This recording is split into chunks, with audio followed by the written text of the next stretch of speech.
I've got a huge announcement. Next week, I am revealing the cover for my next writing craft book, How to Write Romantasy. I'm also revealing its release date, its pre-order window, and the special gift you receive if you pre-order a copy. That means you better tune in next week because it's a huge deal.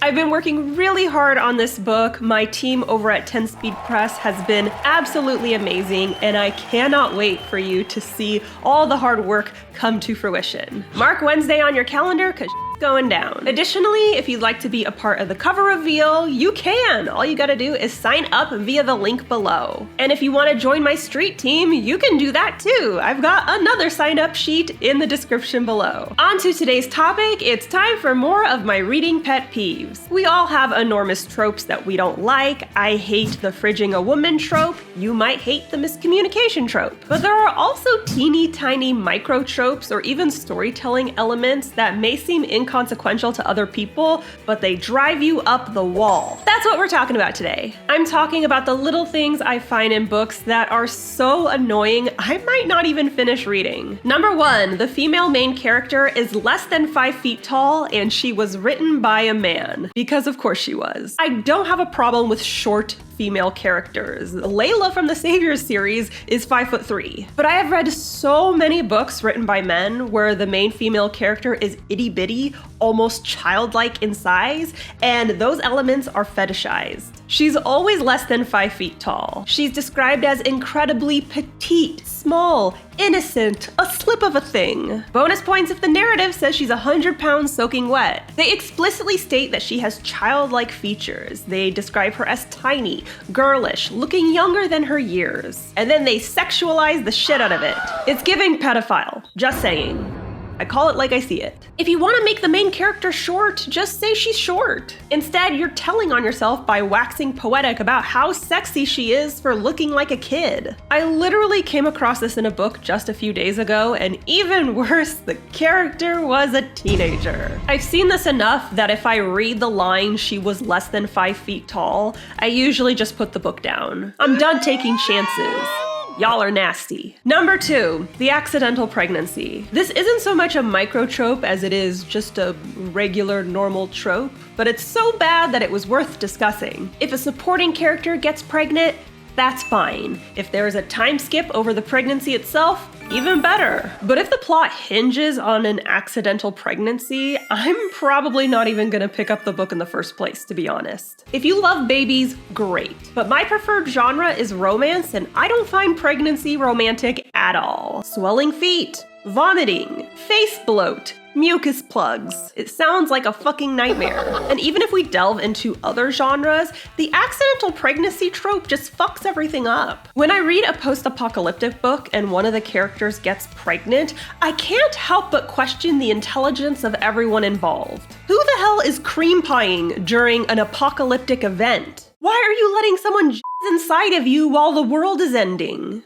I can't focus on the zombies or class warfare. I'm too busy berating these characters for not pulling out. When you're ransacking drugstores for antibiotics, might as well pick up some Plan B too. Number 3, a ship that would sink. There have been plenty of romance books I've read with an imperfect or mediocre ship. Maybe I only like one of the people involved, or the conflict they're navigating is cliche. Details can be shaky or even stupid, but I can still find enjoyment in the story, or at the very least finish it. I'm talking about 2 characters who are toxic when they're together. There's infidelity, abuse. There's a long history of behavior spanning years. This is really common with second chance romances, which is why it's probably one of my least favorite romantic tropes. It's especially annoying when both characters are so dysfunctional separately, they shouldn't be dating at all. They need to be in therapy. Obviously, some level of dysfunction is required because stories revolve around conflict, but I still need to believe that this relationship could work, that these 2 imperfect people could come together and make something special. Non-stop drama isn't gonna do that. Number 4, torture porn. Before you call me a hypocrite, I am not shy about fictional violence or gore. I write violence and gore. I've written decapitations,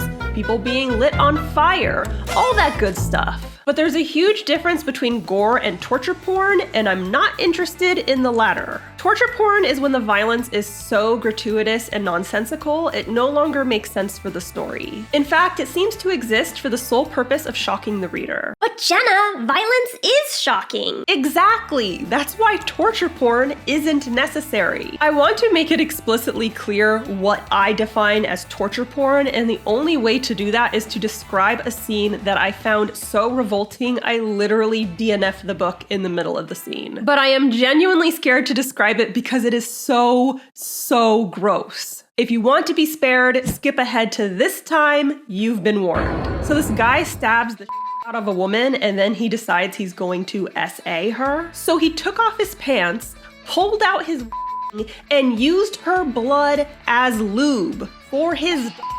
That is so unnecessary. Who would even write something like that? Please don't ever send a book like that my way. There is not enough bleach to scrub that image out of my head. And number 5, the book opens with an info dump. An info dump is when an author plops a whole bunch of exposition in one place. It's usually about the book's world, a character's backstory, or a history lesson. There is no excuse for opening a book with an info dump in today's literary climate. We all know that exposition can be woven seamlessly into a story when it's relevant. Occasionally, a short exposition dump is needed, but it certainly shouldn't be a book's opener. I actually appreciate it when a book opens with an info dump because then I know right out the gate that I'm not gonna like this book. Opening with an info dump usually signifies that the writer is outdated. They're writing from a playbook that went out of fashion about a century ago. And if their writing style is outdated in one way, it's likely to be outdated in other ways. It lets me know that the book's probably going to be boring. Info dumps aren't entertaining, they're a drain to get through, and call me crazy, but I read for enjoyment. So that's all I got for you today. Don't forget to stop by next week when I'll be revealing the cover and all of the details for my next release, How to Write Romantasy. If you need help writing your very own book, check out my first writing craft book, Shut Up and Write the Book. And if romantasy is more your vibe, check out The Savior's Champion and The Savior's Sister. They're linked below, and you want to get on the hype soon because The Savior's Army is on its way. And of course, be sure to subscribe to my channel. I post videos on Wednesdays and I host live streams on Mondays. And if you want to be alerted as soon as I upload, ring that bell. Bye! Hey there, this is Lisa Corton-Leone, narrator for Shut Up and Write the Book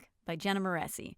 Be sure to subscribe to Jenna's channel and ring the bell. That way you're alerted as soon as she posts a new video. Trust me, you don't want to miss this stuff.